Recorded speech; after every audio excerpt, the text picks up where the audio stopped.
Hey, I'm Jason, and this is my friend Preston.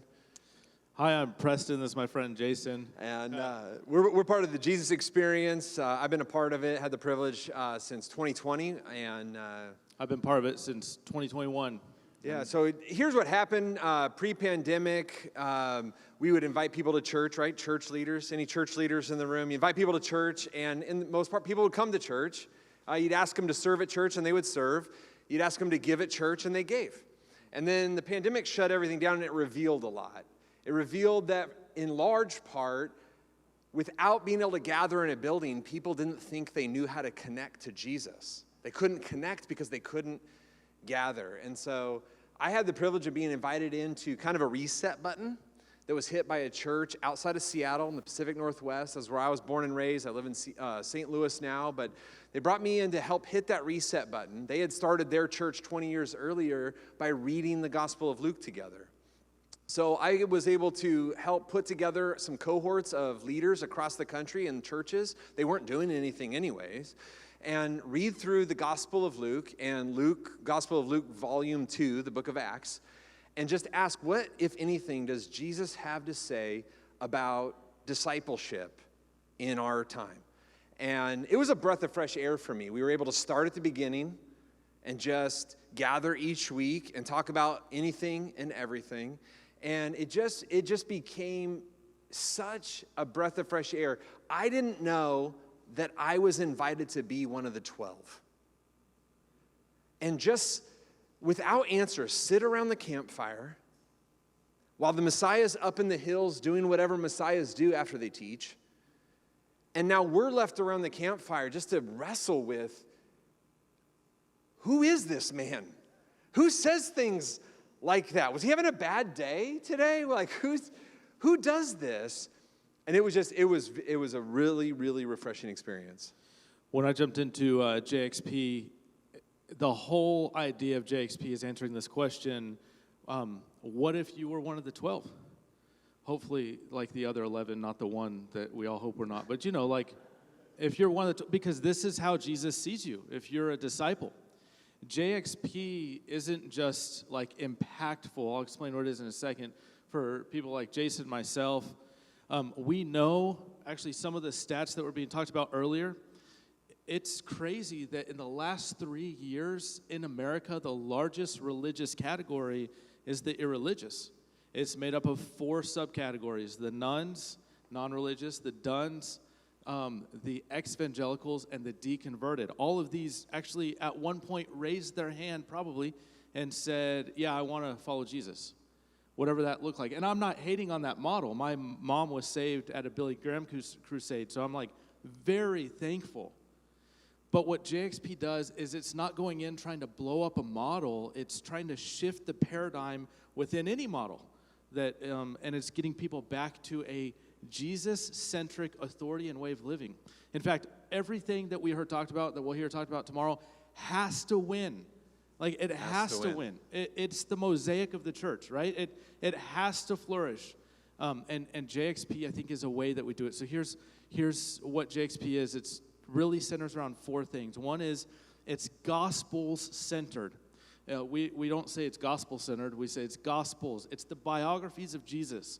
When we're leading groups, we say, hey, do you want to read a biography of Jesus together? It's Matthew, Mark, Luke, John, and Acts. And then it's a group is the second thing. It's like people coming together saying, okay, we're going to come together, and some are doubters, some are skeptics, some are spiritually wounded, some are devoted Jesus followers, some are pastors, and coming together. The third is there's a guide. The guide has been trained. The guide is not an expert by any means. In fact, if you're an expert and you come into it as an expert, don't be a guide. The guide is a lead follower. They are asking questions. They're wrestling. They're saying things like, why does Jesus say this? And then the last thing is there are practices. Like what sets, we didn't have a G for that one, okay? But there are practices. What sets JXP apart is it's like we practice together after each chapter of reading the Bible together. And there's a framework that we have. You can download it for free. It's thejesusxp.com. All of it's available for free. And then the practice, like in Luke, there's an idea audit, which is a very ancient practice, or there's Lectio Divina, which is rereading through head, heart, and hands. Or in Acts, which we're about to start with our neighbors, in Acts, there's like, we're going to invite new neighbors to the table, because that's what Jesus followers did. As you're following Jesus, there's a practice to it. And we've seen this, we've already, on accident, about 10 to 15,000 people have already gone through a JXP framework. We have it available. Here's the model. It's free. We want to give away any of our intellectual property. So anyone wanting to disciple anybody by pointing them to the words of Jesus, highly recommend, by the way. Yeah. Jesus is legit. I love his word. We have his words. Yeah. And you can read them. And we have a framework for reading them well in community by asking great questions. You can go to thejesusxp.com and you could download them today. That's a part of the framework. We have some models, we think, for a self-sustaining business model once it's running. There's a few updates. That's why we're here. We're so grateful for this opportunity. But we hope it would be a resource for each and every one of you that is here today doing discipleship by pointing people to Jesus, pointing people to his words. We've seen it adapt in church planters are leading their teams through it. So now the worship leader isn't just doing sound check. He's like, hey, what stood out to you in Mark 2? Now let's do sound check. You know, the coffee leader. We've had mega churches in Texas use it as a Sunday school class curriculum. I wouldn't have recommended that one. But it's working. They're pointing people to Jesus. We have micro to mega, and it adapts. Luke chapter 5, Jesus said, no one who's drinking the old wine thinks it's bad. And we're grateful for everything that God's ever done. It's just that the new wine doesn't fit in the old wineskins. Right. And so that's why we're not blowing up old models. We're just saying, hey, how can we point as many people to the words of Jesus as possible? JXP is, again, this framework. The best way to think of it is a framework of saying we come together on a regular basis and we see ourselves as the 12. We are disciples following Jesus. I want to tell you real quick how it happened in a dream center. If you're familiar with the dream center, a unique environment. There was a doctor that was just rated best doctor in the city, and he was leading his group through JXP. He says, go to Luke, and someone in his group just got out of prison, raised his hand and said, what's Luke? And he's explaining Jesus and Luke, and now we have committed followers going from curious about Jesus to committed through community JXP. It was a breath of fresh air for me, and I just, as I look back on my life at 21, when I gave my life to God, it was because I had had an experience with Jesus. And as I look back over and over throughout my life, it's that experience that I want as many people as I possibly can to experience him. You're here today. We're all busy doing ministry.